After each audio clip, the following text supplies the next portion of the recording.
2010년 제가 2월에 처음에 차들을 갔거든요. 아마 간증해서 아시겠지만은 사막에서 하나님이 저에게 말씀하시더라고요. 여기가 네가 사역할 곳이다. 그리고 제가 나와서 그러니까 3월이죠. 노회에 참여했을 때 제가 그때 그 차대의 부름을 받았다. 우리 노 목사님이 먼저 만나자고 그러더라고요. 그게 첫 번째 이제 만나게 되신 굉장히 존경하시는 분인데, 그래서 요 근방 어디 그 커피숍에서 만났어요. 근데 목사님 어떻게 가게 됐냐고 이야기를 하라고 그래서 이만해서 하나님이 거기에서 콜링을 하셨다 그랬더니 그럼 우리 교회에서 후원하시겠다 그러시더라고요. 그래서 플로튼 장로교회가 제 첫 번째 후원 하시는 교회입니다. 근데 그 칠선교회를 해주시더라고요. 7이 3개면 대박인데 하여튼 칠선교회에서 해주셔서 감사하고요. 또 제일 먼저 그 우물을 아까 목사님 말씀하셨는데 깡통 하시고, 또 사실은 제가 그게 이제 비탄다라고 하는 지역에 이따 영상에 나올 텐데 지역에 우물을 파면서 그 얘기를 했습니다. 칠선교회에 계신 분들 중에는 아마 혼자서 삼천부를 하실 수 있는 분도 있지만 그거가 중요한 게 아니라 모두가 모아서 교회적으로 깡통을 모아서 아침 새벽부터 한 걸로 만든 정말 정성이 있는 우물이다 해서 설명을 다 했어요.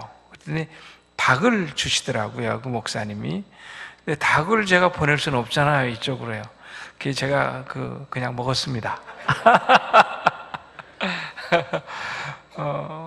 그래서 판 우물이 이번에 6월 달에 또 우물을 우리 플로튼 장로에 계신 제이슨 로 되신 분이 그때 무슨 기념이라고 말씀하시더라고요. 결혼 기념일로 하셨는데 그게 마지막 제가 나오기 직전에 봤던, 나오고 나서 봤는데, 파는 건 장소는 정해놓고 나오고 나서 봤는데 그게 80번째 판 우물입니다. 그러니까 플로튼 교회에서 제가 시작할 때 시작을 했고 차도 여기 나올 때 80번째 반 우물이 돼서 굉장히 인연이 있는 것 같아요. 그리고 또 축구팀도 우리 이은 집사님이 후원을 해주셔서 맨스필드라고 하는 축구 구단주 되시죠. 거기서 한 선수가 나오면 대박이죠, 뭐. 그렇죠? 프로 축구 선수가 나온다고 하는 것은 쉬운 일이 아니거든요. 그렇지만 하나가 나온다면 그건 저희가 갖는 꿈 중에 하나입니다. 옆 나라 카메룬에 선교사가 키운 선수 중에 하나가 프랑스에 아주 유명한 풋볼 선수가 나왔어요. 사커 선수죠. 그래서 카메룬에는 그 축구 선수가 후원하는 팀이 있는데 카메룬 아주 유명한 어떤 그런 모임이 됐다고 그러더라고요. 선교 후원 단체가 되고, 자대에도 그런 꿈을 한번 꿔보고 시작한 축구팀이 지금 12개가 있습니다. 360명의 아이들이 뛰고 있는데 참 열심히 뛰는 것 같아요. 초대교회 보면 이 성도들이 예수님이 승천하신 후에 너희가 예루살렘을 떠나지 말고 보혜 성령이 너에게 임할 때까지 기도해라. 기도하고 나서 성령이 임하고 나니까 견딜 수 없는 이 뜨거움이 생기잖아요. 막 방언도 말하는데 그것이 우리가 말하는 알아듣지 못하는 방언이 아니라 다 알아듣는 방언이에요. 어떻게 요즘으로 그 말을 조금 적용한다면 언어가 바뀌었다고 볼 수가 있는 것 같아요. 내가 지금까지 했던 언어가 아니라 저 사람 예수 믿더니 말이 바뀌었네 하는 그런 의미로 받아들이면 좋겠다는 생각이 들어요. 그리고 그분들이 나가서 계속 하나님께서 어떻게 역사했는지 간증하고 교회 와서 간증하는 게 매일 반복됐던 것이 초대교회의 모습이었습니다. 그러니까 저 같은 경우도 선교사로 차드에서 하나님께서 어떻게 저에게 역사를 하셨는지, 그리고 또 어떻게 사용하시는지를 여러분들에게 보고하는, 간증하는 그런 시간이 아닌가 그런 생각을 합니다. 제가 작년에 여기 와서 말씀을 드리고 차드로 들어갔어요. 차드에 들어가서 작년에 만났던 이제 제가 개척한 교회가 있는데요. 그 교회에 예수를 처음 믿는 본보이라고 하는 한 사람이 있어요. 그러니까 저희를 통해서 예수를 믿었는데 아주 가난합니다. 벽돌을 팔아서 먹고 사는 사람이에요. 어떻게 만났냐면 교회를 개척하기 위해서 카토타라는 지역에 갔다가 나오면서 사막을 걸어가고 있는 한 사람을 보고 차를 태워서 우리가 가자. 그래서 차를 태우고 그분이 가는 데까지 내려다 줬던 그런 분입니다. 그랬더니 누구냐고 저한테 묻더라고요. 선교사다. 그랬더니 이 지역에 교회가 없어서 교회 개척하러 왔다가 가는 거다. 그럼 나도 교회를 나오겠노라고. 그리고 굉장히 열심히 나와요. 근데 제 아내도 그래요. 저 사람 예수 처음 믿는 사람 같다. 근데 처음 믿는다고 하기에는 너무 열심이고 아주 헌신적이에요. 그래서 제가 물어봤더니 진짜 처음 나온 사람이에요. 어떻게 나왔느냐? 그랬더니 외국인이 자기를 태워주는 게 너무 감사해서 고마워서 교회를 나오기 시작했다. 그렇게 얘기하더라고요. 근데 그분이 제가 작년에 차드에서 나올 때 그 집에 가서 부인이 임신을 했었거든요. 인사도 하고 물어볼 겸 그렇게 하고 이제 나오면서 부인 어디 갔니? 그랬더니 애 낳으러 갔다 그러더라고요. 친정으로. 2명을 유산을 했어요. 거기는 워낙 환경이 열악해서 아이들이 10명 나면 2-3명은 그냥 죽거든요. 그래도 유산도 많이 하고 부인도 죽고 이렇게 많이 죽기 때문에 아마 친정에 가서 애 낳아갔다 그러더라고요. 이번에 나오기 전에 이제 가서 만났더니 부인이 와 있어요. 애도 낳고 나오라고 이렇게 애가 있어요. 아주 예쁘게 생긴 남자아이예요. 얘 이름이 뭐냐 그랬더니 저를 이렇게 보면서 막 웃어요. 왜? 그랬더니 그 이름이 저랑 똑같아요. 권홍량이에요. 제 이름을 지어놨어요. 거기다가 어떻게 이름을 지었냐 그랬더니 사실은 차드의 그 풍습 중에 존경하거나 좋아하는 사람에게 이름을 지어달라고 그런답니다. 근데 제가 없으니까 아예 제 이름을 거기다 붙여버렸어요. 그래서 권홍량 주니어가 거기 하나 있습니다. 그래서 아마 이번에 하늘나라 갔더라면 그 아이가 쟤를 뒤를 잇지 않을까 그런 생각도 해봤습니다만 하여튼 그런 아이가 하나 지금 크고 있고 제 딸아이도 거기 또 하나가 있습니다. 한나인데 제 딸아이가 한나니까 다음에 딸을 낳으면 아마 제 아내가 임원진인데 임원진이 되지 않을까 그런 생각도 해봅니다. 차드에서 사역은 하나님의 나라를 회복하는 복음과 풍성한 삶을 위해서 사역을 하는데 풍성한 삶을 하기 위해서는 빵 공장도 하고 봉제도 합니다. 아까 식사를 하는데 그 선교부장 되시는 박 집사님이 7선교 때부터 계속 만났던 분인데 목사님 그 봉제 공장 하신다는데 어떻게 되셨어요? 하고 물어보더라고요. 작년에는 제가 패션쇼도 했잖아요. 아주 차드의 역사적인 패션쇼도 했습니다. 예, 학생들 패션쇼 24명 모델 뽑아서 이렇게 했는데 아이들 그래서 작년에 봉제해가지고 800벌을 만들었어요. 교복을. 근데 제가 나온 사이에 그걸 파는데 이게 처음 만들어진 봉제 공장이고 처음 하다 보니까 팔지를 못해가지고 반절이 남아있더라고요. 그래서 손해를 봤어요. 혹시 봉제하시는 분이 있거나 하시면 오셔서 도와주시면 아마 봉제로 대박을 치지 않을까 그런 생각도 해봅니다. 올해는 1000벌을 만들기로 이렇게 서로 학교 2개 하고 얘기가 됐었는데 제가 아파가지고 못 들어가는 바람에 못했습니다. 봉제가 있고 또 그 쿠키도 하고 그렇게 합니다. 사실은 이제 목사님 어떤 말씀을 드렸는데, 차드는 한 끼를 먹고 아주 참 가난합니다. 저희가 나오기 직전, 제가 4월 21일 날 제 아내와 저와 자스베라고 하는 목사님 셋이 비행기를 타고 나왔는데요, 3월에 제가 워낙 더워가지고 한번 온도가 얼마 되나 한번 재보자 하고 온도계를 이렇게 밖에다 내놨댔어요. 그랬더니 아까 우리 목사님 어느 분이 저 장로님 여쭤보셨던 것 같은데 저한테 물어보시더라고요. 차드가 얼마나 뜨거운가요? 그 아내가 그 잰 온도를 얘기해요. 화씨 138도. 여러분 어떻게 감이 오세요? 138도가 어느 정도인지.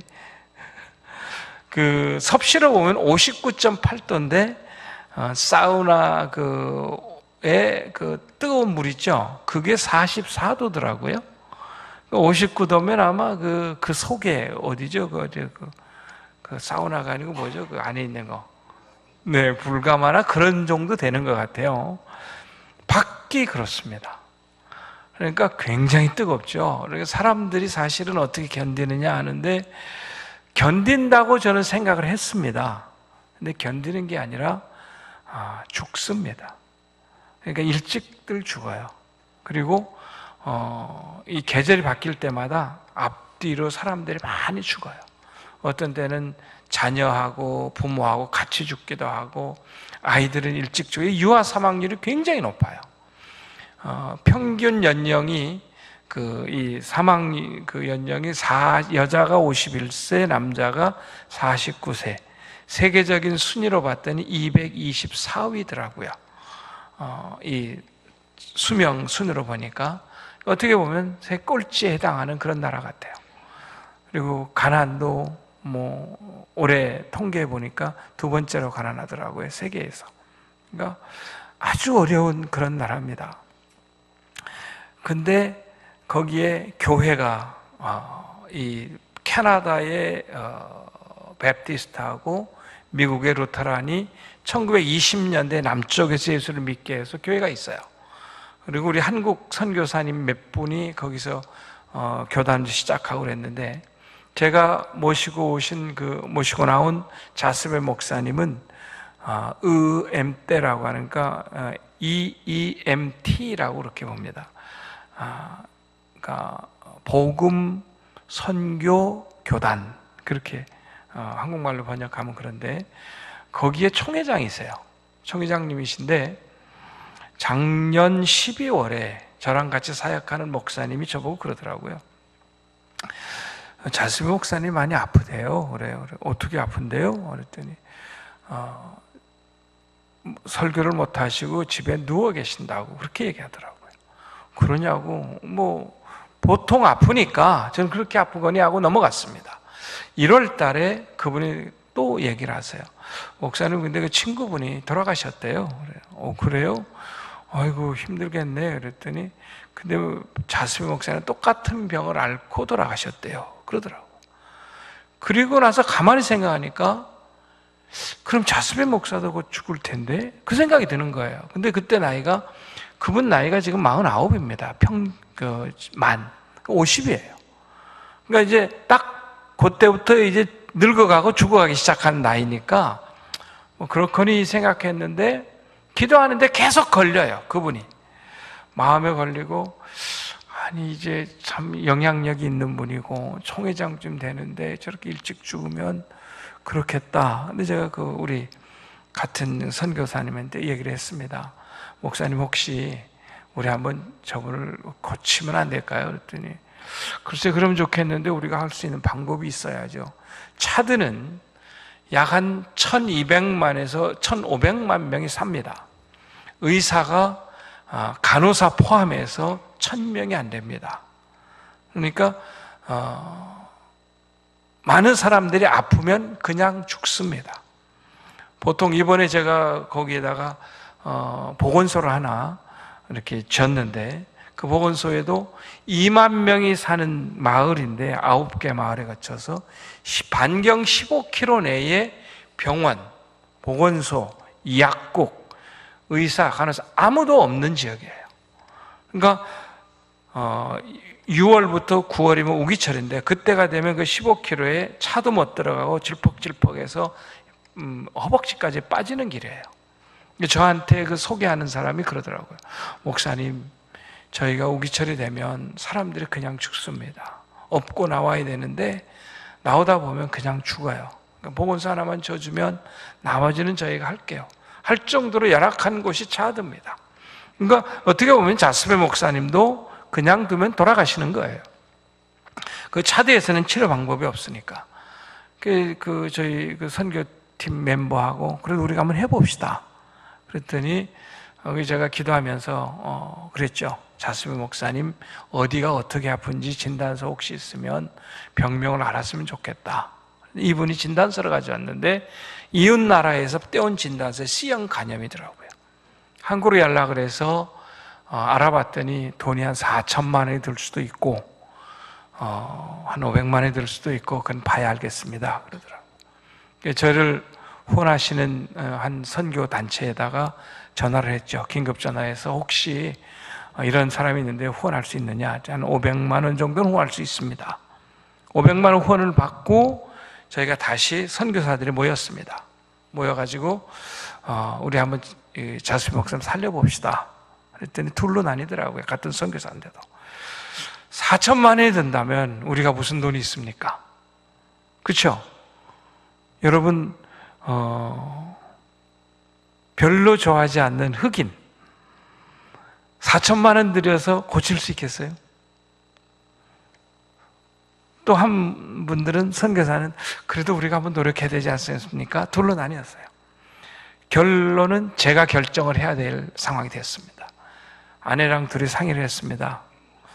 그래도 해보자. 500만 원 우리가 마련됐는데 어떻게든 해봐야 되지 않느냐. 그래 하고 가기로 그렇게 결정을 하고 선교사 모임에서 얘기를 했습니다. 근데 선교사들이 그럼 우리도 십시일반 내겠습니다. 한국에서 스테이하는 동안은 우리 선교사들이 다 내고 그 다음에 차비는 차대에 있는 모든 교회 연락해서 적어도 이건 내라. 그래서 차비를 모았어요. 100명에서 200명 나오는 교회가 한 주간에 나오는 헌금이 10불에서 20불입니다. 비행기 싹시 2,500불이에요. 그러면 거기에 교회가 몇 개가 모여야지 그렇게 하겠어요. 아무것도 내지 않고 다 해서 모아야. 그런데 사람들이 자기들 총회장이고 하니까 열심히 자기들끼리 모으더라고요. 그러더니 2,500불을 가져왔어요. 목사님 여기 있습니다. 저희 그 총회장님 살려주세요. 듣고 또 근데 이분이 아파서 있으니까 한국에 연락을 했더니 비행기 타기 어려울 텐데 의사의 사인을 받으세요 그러더라고요. 비행기 타도 좋다. 혹시 한국에 치료하다 사망해도 수하지 않는다, 로스하지 않는다, 뭐 이런 거 사인을 다 받아가지고 4월 달에 제가 한국에 나왔습니다. 샘병원과 세브란스 병원에 가서 봤더니 4천만 원이 든대요. 약값이. 미국에서는 1억입니다. 그러니까 10만 불이에요. 12주 코스 하는데 C형 간염인데 그거 뭐 완치가 되더라고요. 4천만 원이 실제로 드는 거예요. 그 병원 비용까지 하면 한 5천에서 6천 정도 되겠죠. 돈이 없잖아요. 저희가 뭐 할 수 있는 방법이 없는 거예요. 이렇게도 안 되고 저렇게도 안 되고 할 수 있는 방법이 없어요. 그래서 아내랑 둘이 기도하면서 도로 가. 근데 혈압도 200이 넘어요. 이분이. 그러니까 혈압은 작아졌어요. 혈압 잡은 걸로 만족하고 도로 가. 근데 이게 500만 원이 있는데 이거 고쳐야지 어떻게 하나 하는 기도하는 중에 우리 여기 김종수 목사님 계신데 같이 공부했던 김은장 누님 저희 후배 되는데 신문사 일을 했어요. 전화를 해서 인터뷰 좀 하게 해달라고 하고. 그래서 두 기독교 신문에 인터뷰를 했습니다. 기독공보, 여러분이 속해 있는 교단의 기관지예요. 그리고 합동 측 기관지 기독신보 두 개의 인터뷰를 했습니다. 아프리카의 차대에서 한 선교사를 데리고 왔는데 목사를 데리고 왔는데 4천만 원, 6천만 원 정도가 드는데 도움을 청합니다. 그리고 기사가 나왔습니다. 2통을 받았습니다. 전화를. 한 통은 크리스찬이었어요. 저는 신문을 보고 전화합니다. 10만 원 후원하겠습니다. 그리고 통장번호 달라고 그러더라고요. 그 10만 원이 들어왔어요. 두 번째 전화를 받았습니다. 근데 모르는 전화예요. 근데 그분이 그러더라고요. 시형간염 그렇게 위험한 거 아닙니다. 그래요. 고칠 수 있습니다. 그러는데 이게 꼭 사기꾼 같아요. 한국에 저도 여기 온 지 오래됐기 때문에 한국에 사기꾼이 하도 많다니까 이것도 우리 사기치려고 그러는 거 아니야? 그래가지고 이렇게 저렇게 알아보니까 이분이 그러는 거예요. 메시지까지 보내서 4천만 원까지 들지 않고요. 고칠 수 있어요. 그래요. 그러면서 하시는 말씀이 저는 넌 크리스찬입니다. 그래요. 교회 비기독교인입니다. 기독교인 아닙니다. 그래요. 그래요? 왜 싫어하세요? 그랬더니 전 기독교인 싫어해요. 기독교. 왜요? 그랬더니 자기들끼리만 똘똘 뭉치는 이기적인 집단이잖아요. 그래요. 여러분 어떻게 생각하세요? 그런 것 같아요? 안 그런 것 같아요? 네? 아니라고 하시는 분 더 많으세요? 한번 이렇게 생각해 보시죠. 제가 목회할 때 어떤 목사님하고 서로 그 통계 가지고 이야기하면서 그런 이야기를 했습니다. 서던 캘리포니아에 한국 사람이 몇 명이 사시는지 아세요 혹시? 60만에서 100만 사이를 산다고 합니다. 그 숫자가 이렇게 많은 거는 그 통계 안 잡히시는 분들 있기 때문에 그렇게 되는데, 서던 캘리포니아에 한국 교회가 1,500개 정도 있답니다. 근데 그걸 많이 잡고 2,000개로 잡아봅시다.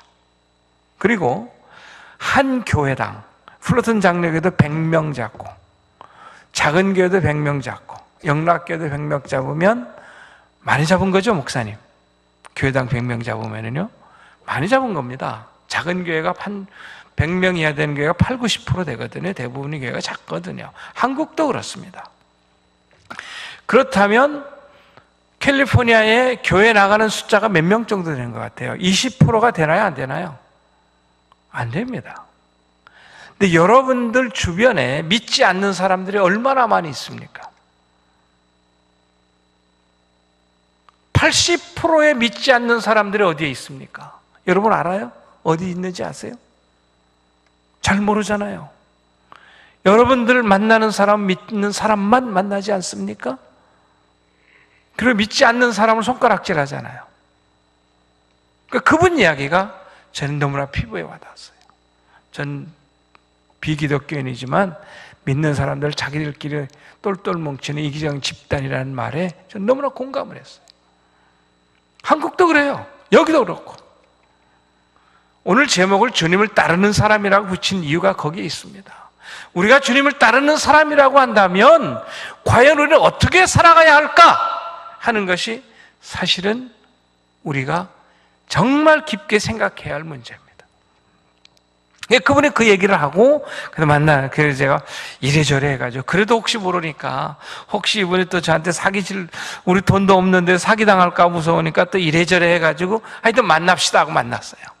그분 얘기가 사실은 저도 시형간염 30년을 앓았던 사람입니다.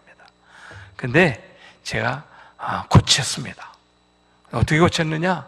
그 약값이 4천만 원이라고 그러죠? 그래서 예, 그랬더니 그렇게 안 해도 돼요. 한 150만 원에서 200만 원이면 고칩니다. 그래요. 그러니까 더 사기꾼 같아요. 4천만 원짜리를 이 150만 원, 200만 원에 산다니 그러니까 완전히 진짜 그렇잖아요. 싸게 산다고 그러는. 그분 이야기가 네, 혹시 목사님 아실지 모르겠는데 복제약이라고 아세요? 그래요. 제네릭. 그러니까 이제 이해가 되는 거예요. 이게 2014년 미국에서 만든 약인데요. 신약인데 방글라데시, 인도, 이집트에 제네릭을 만들 수 있는 그런 그 오소리티를 줬대요. 컨디션이 있습니다. 그 나라 사람들이 먹는 걸로 해서. 근데 그게 그 정도 든대요. 근데 그게 2014년도에부터인가 2015년부터 그 나라에서 만들기 시작을 했답니다. 그 나라에.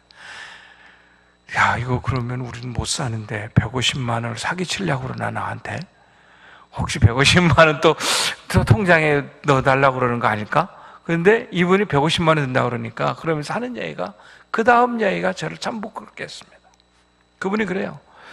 근데 목사님 그 150만 원도 제가 드리겠습니다.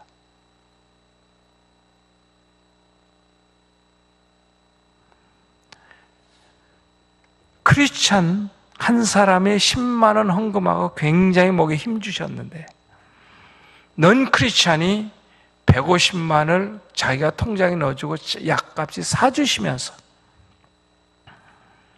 굉장히 친절하게 해주시더라고요.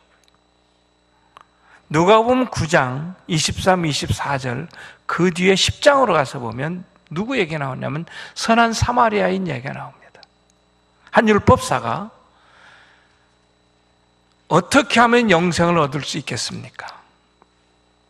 여러분 왜 주님을 따르십니까? 왜 예수를 믿습니까? 어쩌면 율법사의 질문은 우리의 답을 얘기하고 있는지도 모르겠어요. 영생을 얻으면 할 수 있습니까? 그러니까 네가 성경을 알지. 율법사니까 성경 우리 너무 잘 알지 않아요? 여러분들 성경 너무 잘 알지 않잖아요? 성경에 뭐라고 했더냐? 그랬더니 마음을 다하고 뜻을 다하고 힘을 다하고 해서 하나님 사랑하고 이웃 사랑하라. 그래요? 하나님 사랑하고 이웃 사랑해요? 그거 어떻게 하는 거죠? 하고 자기를 드러내고자 율법사가 얘기한다고 그래요. 그러니까 주님이 선한 사마리아 비유를 말씀하십니다. 너무 잘 아는 비유예요. 한 사람이 예루살렘에서 여리고로 가다가 강도를 만났는데 그 강도 만나서 죽어가고 있는데 그 옆에 제사장이 지나갔어. 요즘 말하면 목사, 장로쯤 되겠죠? 또 레위인이 지나갔어. 어쩌면 믿는 사람들이 다 얘기인지 모르겠어요. 근데 다 그냥 지나갔다고 얘기합니다. 그 옆을 사마리아인이 지나가면서 자기 돈도 내고 막 치료해주고 호텔에다 묵여주고 돈 더 필요하면 내가 나중에 갚아줄 테니까 치료해 주십시오. 네 생각에 누가 내 이웃이냐?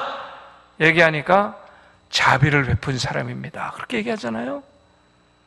저는 그분을 만나면서 성경에서 말하는 선한 사마리아를 눈으로 보고 있는 거예요. 확인하고 있는 거예요. 근데 그분이 뭐라고 얘기했냐면 아까 목사님 말씀하신 것처럼 근데 목사님 얼굴 보니까 시커먼 게 목사님도 간이 안 좋아 보이는데요. 그래요, 저보고요. 그러면서 제가 소개하는 그 의사가 간 전문인데요. 목사님 한번 가서 보세요. 그분도. 목사님도 보시고 자술 목사님도 가서 보세요. 그러더라고요. 그래서 그 간 전문의를 만났습니다. 그게 6월이었습니다. 만나서 그 자술 목사님 보더니 목사님 그 의사가 그래요. 간 전문의 그분이.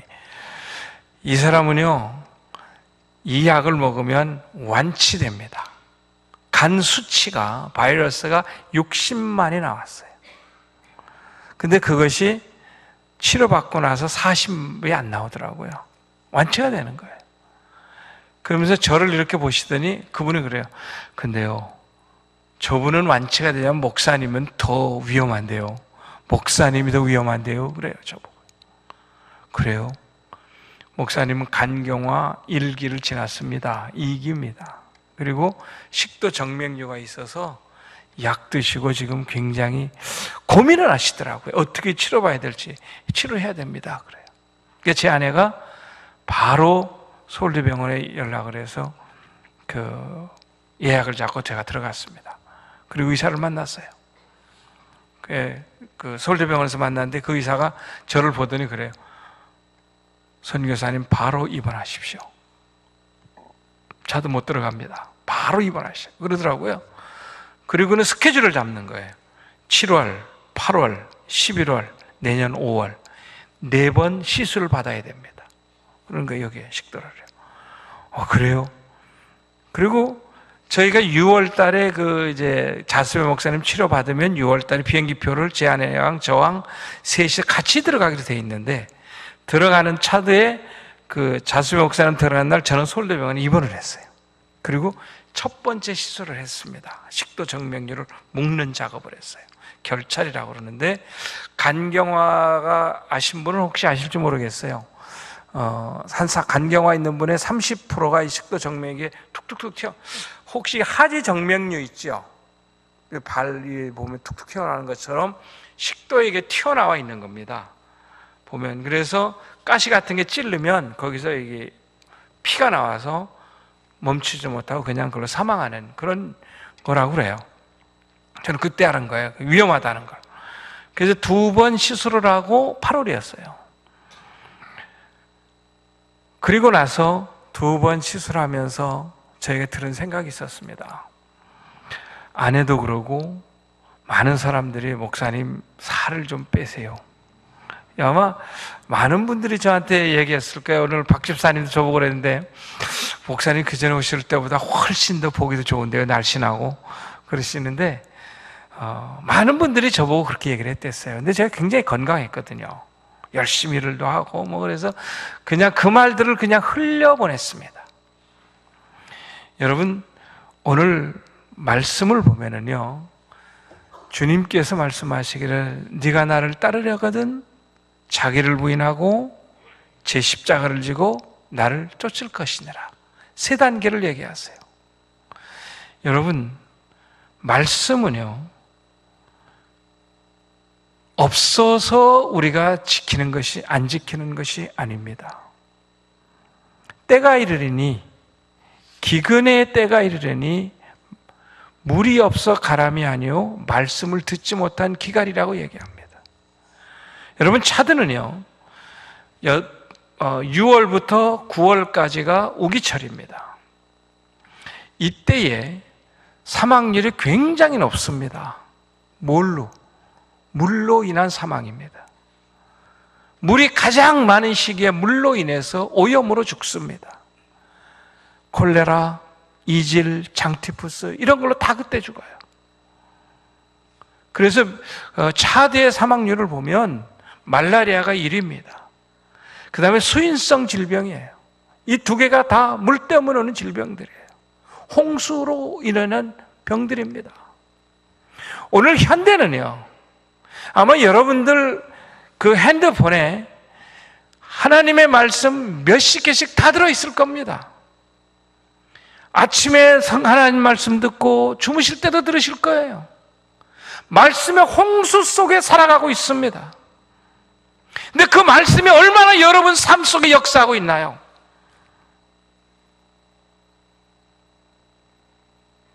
너무나 많은 말이 있어요. 너무나 많은 말씀이 듣습니다. 아, 이 목사님 말씀이 이렇고 저 목사님 말씀이 이렇고 저 목사님 말씀이 이렇고. 그 말씀이 여러분의 삶 속에 얼마나 역사하고 있는가, 얼마나 여러분 삶 속에 주님을 따르는 사람으로 지키고 있는가 생각한다면 그 말씀은 아무런 효과가 없는 거예요.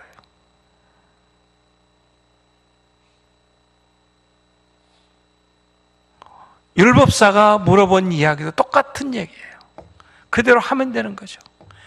여러분, 그래서 주님을 따르는 사람은요, 말씀에 민감한 사람입니다. 센시티브한 사람입니다. 저는 플로튼 장로교회는 노진걸 목사님 한 분의 말씀으로 족하다고 생각합니다. 할렐루야. 여러분 그렇지 않나요? 영락교회라면 영락교회에 계신 목사님 한 분으로 말씀을 족한 거예요. 다른 분의 이야기는, 다른 분의 말씀은 그분의 양을 향해서 주는 말씀인데 왜 다른 양이 그 말씀을 들어야 되나요? 말씀은 그런 것 같아요. 그것이 바로 오늘 말씀을 통해서 주님이 얘기하고 있는 것 같아요. 그래서 제가 그분이 그래요. 그래서 야, 이거 참 2번 시술하고 나서 생각이 나는 거예요. 남의 이야기를 참 잘 들었어야 되는데 내가 못 들었구나. 너무 그 말을 그냥 흘려보냈구나.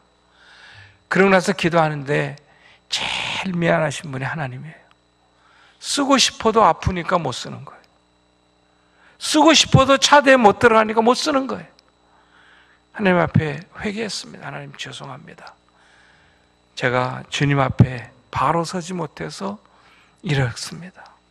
2번째, 미안한 분들이 후원하시는 여러분들이었습니다. 저를 후원하신 분한테 너무 미안해요. 믿고 후원해 주시고 기도해 주셨는데 제가 제대로 그 말 듣지 못하고 관리하지 못해서 들어가지 못하고 한국에서 그저 치료받느라고 정신을 빚는 거 보면 참 미안해요. 그래서 아침마다 10km를 걷습니다. 그때부터.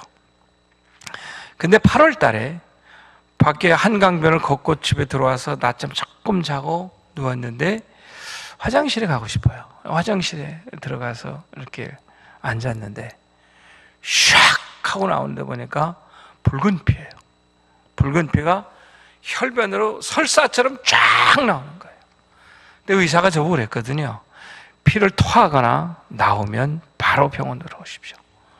입원하라는, 바로 응급실로 들어가더라고요. 바로 전화를 드렸더니 바로 타고 오세요 그러더라고요. 들어갔습니다. 바로 서울대병원으로 응급실로 들어갔더니, 그리고 이제 제가 갔는데 이게 불행 중 다행이라고 얘기를 해야 맞는 것 같죠? 혈압도 안 떨어지고 제가 의식도 잃지 않았어요. 그래서 있는데 뭐 응급실에 가서 보면 한국의 응급실 돗대기 시작하고 사람들이 많거든요. 저는 이렇게 있으니까, 제가 이렇게 뭐 있으니까 나는 그렇게 위험하지 않나 보다 그런 생각을 했죠. 옆에 간호사는 긴장을 하고 있는 거예요. 저보고 하는 얘기가, 이 서울대 병원에서 지금 1순위입니다. 언제 정신 잃고 언제 쓰러질지 모르는데 지금 무슨 소리 하고 있냐고 그러더라고요, 저보고. 그러니까 CT를 찍고 이걸 내시경으로 봤는데 보니까 이 위에서 식도와 위가 만나는 그 부분에 핏줄이 터져가지고 그 밑에 흥건하게 피가 막 쏟아지는 거예요. 지금 쏟아지고 있는 중인 거예요. 그러니까 바로 병원에 들어가서 요만큼 마비시키고 이쪽으로 집어넣어가지고 그걸 하시더라고요. 영상의학이라고 그러더라고요, 그거를. 그래서 한 2시간 정도 했는데 하고 나서 의사가 그러더라고요. 정말 럭키했습니다. 이 수술을 함부로 하는 게 아니고 정신을 잃어도 못하고 혈압이 떨어져도 못하는 건데 혈압도 안 떨어지고 정신도 안 잃어서 할 수 있어서 다행이었습니다 그러더라고요. 그리고 나서 집에 왔는데 하나님 앞에 얼마나 감사한지요. 만약에 제가 차대에 들어갔더라면 아까 목사님 말씀처럼 그냥 그걸로 끝났던 거죠. 만약에 자습의 목사님을 데리고 오지 않았더라면 제가 그 전문의를 만났겠어요? 안 만났죠. 알 수도 없죠. 식도정맥류가 있다는 건 알고 있었어요. 간이 별로 좋지 않다는 거는. 그저 뭐 이렇게 위급한 상황이라는 건 몰랐어요. 그걸 보면서 야, 정말 하나님 앞에 감사하구나. 아직 제가 그래도 좀 살 날이 있나 보다. 그 생각하고 감사를 했는데 그 다음 날 제가 실신을 해버렸어요. 완전히 그냥 정신 잃어버렸어요. 식사하다가 못하고 엎드렸는데 그냥 정신 잃어버렸어요. 그리고 제 형네 집에 있었는데 바로 병원으로 실려갔습니다. 그때 제가 처음으로 정신을 잃었던 것 같아요. 그냥 뭐 방뇨를 옷에 그냥 흥건하게 했더라고요. 보니까 정신을 잃어서 그랬다고 그러더라고요. 갔더니 피를 너무 흘려가지고 그때 수혈을 안 하고 있는 것 때문에 그냥 쓰러진 거라고. 혈압이 너무 떨어져가지고 80이 안 돼서 그렇게 됐는데 했다고 그러더라고요. 3번 일주일 만에 3번 이머전시로 들어갔다 나왔습니다. 그리고 의사 보고 얘기했더니 의사가 지금부터 조심하시고 차들은 전혀 못 들어가니까 여기서 고침 받고 가십시오. 그리고 이제 11월 달에 제가 3번째 시술, 그러니까 병원으로 치면 이제 6번째인가 그렇게 들어가 7번째 들어간 거죠. 입원했는데 의사가 그러더라고요. 쭉 보시더니 이제는 한 번쯤 다녀오세요. 괜찮을 것 같아요. 내년 2월에 다시 병원에 오셔서 또 한 번 시술하고 그때도 봅시다. 그러시더라고요. 그래서 제가 이렇게 나왔습니다. 할렐루야. 얼마나 감사한지 모르겠어요. 나와서 여기 이렇게 세상을 새로 사는 걸 보니까 얼마나 감사한지. 그 차들을 생각하면 하나님께서 보내주신 곳인데 이제 4년, 5년 차 되는데 일도 제대로 못하고 하나님 불을 받는다면 참 불충한 죄인이구나 하는 생각이 드는 거예요. 많은 분들이 저보고 그러더라고요. 목사님 완전히 고쳐야 들어가는 거 아닙니까? 뭐 2번 사는 인생이잖아요. 저는 이제 감사한 것 같아요. 그리고 또 하나님 앞에 기도하면서 이 정도면 하나님 그저 들어가서 또 조금 있다가 한번 와서 보고, 지금 자기들끼리 많이 하고 있는데 또 할 일도 있고 그런데 한번 가볼게요 하고 그랬더니 의사도 갔다 와도 될 것 같아 해서 나왔거든요. 뭐 위험이 없는 건 아니지만 그렇다고 뭐 계속 여기 있는 건 또 그렇고, 그래서 이제 갑니다. 이번 1월 11일 날 들어가는데 여러분이 저를 위해서 기도해 주시기 바랍니다. 작년에 아까 본보이라는 사람 만나서 저희랑 똑같은 애 만났다고 그랬는데, 우리 제이슨 로 집사님이 우물을 파시겠다고 이제 연락이 오셨어요. 그래서 우물을 어디다 팔까 생각했는데 그 중에 한 곳이 마지아라는 동네입니다. 거기는 100% 무슬림이 사는 마을입니다. 마지아라는 마을도 몰랐는데 작년 11월에 제가 차대에 들어가서 개척한 카토타 교회를 이렇게 가다가 차드는요 차선이 없습니다. 차가 이렇게 가면은 저 앞에서도 그냥 같이 와요. 그럼 제가 피해서 가야 돼요. 오토바이도 뭐 이리 가고 저리 가고 정신없이 왔다 갔다 하거든요. 차는 별로 없고 오토바이가 많은데, 제가 이제 가면 왼쪽으로 턴을 하면서 깜빡이를 주고 가는데 오토바이 쪽으로 씩 하고 지나오다가 제가 탁 쳐버렸어요. 오토바이를. 차드는요, 가난한 나라는 다 그렇다고 그래요. 외국인이 사고를 내면 100% 다 물어줘야 됩니다. 그걸 전부 다. 이제 탁 오토바이를 쳤는데 오토바이가 퀵 하고 나가 떨어지는 거예요. 떨어지는 거 보니까 덜컹 하는 거예요. 아, 이거 선교 다 했다. 죽으면 그 다음에 이제 뭐 어렵거든요. 실제로 한국 선교사 한 분은 교통사고로 한 분이 돌아가시고 철수를 했고요. 물어주고 뭐 그랬는데, 야, 가슴이 덜컹하는 거예요. 쫙 나가 떨어지는데, 그러니까 아내가 무슨 널스 출신이니까 내려가지고 보니까 살았어요. 사람 살아있는데 뭐 여기 피도 나고 그래요, 머리에. 이제 또 데미지 나면 더 이게 골치 아픈 거거든요. 그러니까 아내는 이제 차에다 빨리 싣고 병원에 가야 된다고 하고, 쟤는 하고 이제 거기는 사고 한 번 나면 동네 사람이 쫙 둘러서거든요. 누르고 쟤는 가려고 그러고 얘네들은 뭐 안 간다고 그러고, 그러면서 어쨌든 병원에 갔습니다. 병원에 가서 이렇게 봤더니 머리에 상처가 있는 거예요. 그 사진도 찍어보고, 선교병원, 선교사 세운 병원에 가서 엑스를 찍어보고 만나서 얘기하는데 그 형님이 하나 왔어요. 여기 이제 마자라는 마을에 사는데 우리 동생이다. 근데 뭐 저는 죄인이 됐으니까 꼼짝 못하죠. 뭐 한참 얘기하는데 제가 선교사라고 그러니까 굉장히 반가워해요. 그 뭐 반가울 이유가 없는데 반가워하는 게 모슬렘이거든요. 뭐가 반갑냐? 그랬더니 너 학교 져줄 수 있니? 그래요. 저보고. 그래, 아니 왜? 그랬더니 우리가 지금 학교가 필요한데 나 한번 져줄 수 있겠냐? 그래요. 그럼 할 수 있지. 내도 학교 하거든. 그랬더니 그래서 이제 이야기가 됐습니다. 이야기가 되고 서로 오고 가고 왔다 갔다 하면서 보면서 우리 한인 선교사들과 현지인 자수의 목사님들이랑 다 이렇게 얘기를 해보니까, 목사님 너무 기가 막힌 찬스예요. 하나님께서 주신 찬스입니다. 불행을 찬스로 바꿔주시는 하나님인 것 같아요. 할렐루야. 왜냐하면 그 마지아라는 마을은 100% 모슬렘 있는 마을은 크리스찬이 못 들어갑니다. 맞기 때문에. 그리고 거기 들어갈 수가 없어요. 그러니까 선교사들이 거기 들어가서 하려고 해도 전도가 안 돼요. 근데 그 마을에서 사람들이 저에게 오히려 학교를 줘달라고 오퍼를 할 정도면 너무 좋다는 거예요. 찬스가.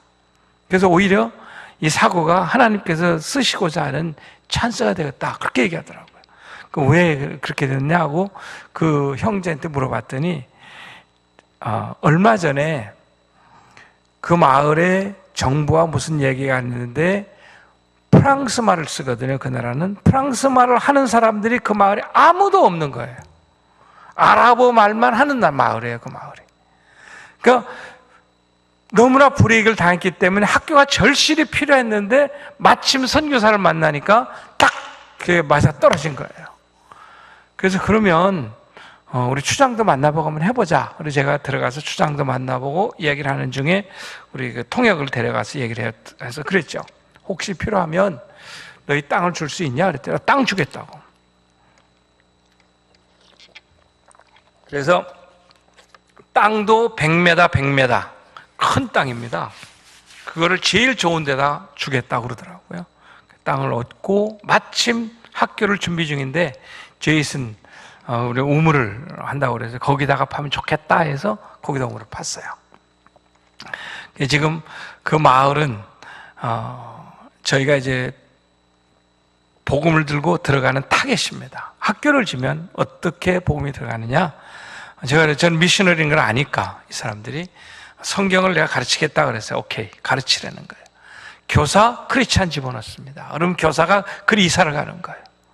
그래서 조금씩 접근을 시작하고 그리 이사를 들어가면 타민족이 들어가면 그렇게 해서 그 복음화로 시작을 하는 그런 마을이에요. 아주 찬스가 좋은.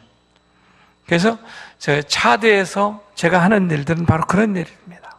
얼마나 감사한지 모르겠어요. 한번 비디오를 보면서 마무리를 제가 짓도록 그렇게 하겠습니다. 한번 보실까요? 1934년 6월 광주에서는 한 여성 선교사가 소천하고 장례가 있었습니다. 사회장으로 전라도 광주 첫 번째 사회장이라고 합니다. 서서평 선교사입니다. 들어보신 분도 계실지 모르겠습니다만은 그분이 돌아가셨을 때 가지고 있던 것이 담요 반장, 한 장도 아닌 반장. 그것은 한국 사람들이 너무 어려워서 죽어가는 사람들에게 찢어줘서 반장밖에 없다고 합니다. 그리고 동전 7냥, 옥수수 가루 2홉 정도가 그분이 가지고 있는 전부였다고 합니다. 14명의 양자와 양녀를 거두었고 38명의 과부를 키웠다고 합니다. 그 서서평 선교사가 돌아가시고 그 집에 머리맡에 쓰여있는 글이 있었다고 합니다. 그게 Not success, serving 그렇게 썼다고 그래요. 성공이 아니라 섬김이다. 여러분은 왜 예수를 믿습니까? 여러분은 왜 주님을 따릅니까? 무엇을 얻기 위해서 예수를 믿나요? 오늘날 현대에서 교회를 믿고 따른다고 하는 것은 어떻게 보면 더 많은 것을 내가 가지려고 하는 게 아닌가. 좀 더 많은 복을 내가 받기 위해서 교회를 다니는 게 아닌가 하고 오해할 때가 참 많은 것 같아요. 오늘 성경을 보면 나를 따르기를 원한다면 자기를 부인하라고 얘기합니다. 굉장히 파라독스한 얘기예요. 나를 강조하는 이 시대에 오히려 자기를 부인하라고 얘기합니다. 내 중심이 아니라 하나님 중심으로 바꾸라는 거죠. 내를 살찌우는 것이 아니라 주님에게 모든 것을 드리라는 거죠. 우리가 이 땅 살면서 가져야 할 것이 무엇일까? 주님을 따르는 사람은 나를 살찌우는 사람이 아니라 오히려 나를 버리는 사람이라고 얘기합니다. 그리고 또 얘기합니다. 자기를 부인하고 제 십자가를 지라고 얘기합니다. 십자가를 지내는 게 뭘까요? 저는 주님을 따르는 사람은 말씀에 민감하고 이 말씀을 따라서 거기에 반응할 수 있는 사람이라고 한다면 두 번째는 거기에 해당하는 값을 지불해야 된다고 생각합니다. 자기 십자가를 진다고 한다는 것은 어쩌면 나에게 주어진 주님께서 맡겨진 그 일을 위해서 내가 값을 지불할 수 있는 그런 담대한 결단이 있어야 된다고 생각을 해요. 우리 주님은 하나님이셨지만 이 땅에 자기의 몸을 우리를 위해 값을 지불하셨던 것처럼 우리도 값을 지불해야 되는 것 같아요. 캔드릭 선교사라고 하는 27살 먹은 처녀 선교사는 1907년에 한국에 와서 9개월을 살다 돌아가셨습니다. 그분이 남긴 글에 보면 뭐라고 쓰여 있냐면, 만일 나에게 1000개의 생명이 있다면 나는 조선에 주고 싶다. 그렇게 얘기를 했어요. 우리가 오늘날 우리 믿는 사람들이, 주님을 따르는 사람들이 해야 할 일이 뭘까? 그 생각을 많이 해봅니다. 우리가 정말 주님을 따른다면 값을 지불해야 되는 것 같아요. 내 목숨을 얻고자 하면 잃을 것이고, 잃고자 한다면 주신다고 하신 주님의 말씀처럼 우리는 정말 값을 지불할 줄 아는 사람이 되어야 되겠다. 페이할 줄 아는 사람이 되어야 되겠다. 선한 사마리아 비유를 제가 말씀드렸습니다. 제가 오기 전에 그분을 만났어요. 이름이 어준 씨예요. 어씨예요. 그분을 만나서 그랬어요. 어준 선생님 교회 나가시죠? 그랬더니, 목사님 다음에 오시면 교회에 나오라 그러면 나갈게요. 그러더라고요. 근데 저 혼자는 안 나갈 거예요. 그러더라고요. 같이 가시죠. 차드도 한번 갈게요. 그러시더라고요. 여러분은 정말 주님을 위해 무엇을 지불하십니까? 얼마나 지불하고 계시나요? 여러분을 위해서는 너무나 많은 걸 페이하지만 주님을 위해서, 이웃을 위해서 얼마나 페이를 하고 계십니까? 초대교회 많은 성도들은 다 재산을 내어놓고 같이 쉐어하면서 섬겼어요. 성경에 있는 많은 분들이 믿음의 저 선배들을 다 보면 전부 다 페이했습니다. 아브라함을 보십시오. 고향을 떠나라, 아비를 떠나라, 그리고 친척을 떠나라, 다 페이했습니다. 베드로에도 얘기합니다. 나를 따라오너라, 다 버려두고 주님을 쫓았다고 얘기합니다. 값을 지불했어요. 주님을 따르는 사람은 말씀을 듣고 흘려보내는 사람이 아니라 민감하게 반응하고 값을 지불하는 사람입니다. 날마다 주님을 따르는 사람입니다. 사랑하는 후르슨 장로의 성도 여러분, 저는 목사님을 참 존경합니다. 이렇게 노회에서 이렇게 보면 참 솔선수범하세요. 제가 한번 남미에 같이 간 적이 있었습니다. 목사님이랑 같은 방을 썼는데 보시면 늘 뭘 하세요. 그래서 목사님 제가 할게요. 그러면 뭐 이런 건데 뭐 그러고 하실 때마다 느끼는 게 삶을 통해서 보여주시는 것 같아요. 여러분들은 바로 그러한 사람이 되시기를 원합니다. 우리의 삶이 정말 한국에서 미국에서 본이 되는, 그래서 주님을 따르는 그런 주님을 따르는 사람이 되시기를 주님의 이름으로 축원합니다. 기도하겠습니다. 하나님 아버지, 주님을 따르는 사람은 주님의 말씀에 민감한 사람입니다. 하나님, 주님의 말씀을 듣고 그 말씀대로 행하는 저희들이 되게 하여 주시옵소서. 하나님 아버지, 주님을 따르기 위해서 우리가 지불해야 할 대가가 있다면, 값이 있다면 그 값을 지불하는 저희들이 되게 하여 주시기를 원합니다. 그것이 목숨이든 물질이든 시간이든 주님 원하신다면 드릴 수 있는 저희들이 되게 하여 주시옵소서. 예수님의 이름으로 감사하며 기도드리옵나이다. 아멘.